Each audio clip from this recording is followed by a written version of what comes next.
С начала года на территории республики зафиксировали 71 пожар, в которых погибли 6 человек, в том числе один ребенок. И 10 человек получили травмы различной степени тяжести.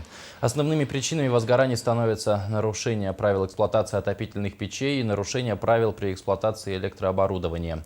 Главное управление МЧС России по Якутии напоминает жителям и гостям республики о необходимости соблюдения правил пожарной безопасности с целью профилактики пожаров. Монтаж электропроводки, электрооборудования должны осуществлять люди, которые имеют специальные знания в этой области.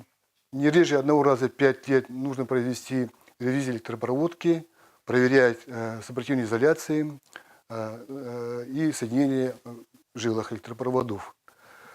Нельзя включать одновременно приборы большой мощности и тем более оставлять без присмотра их включенными.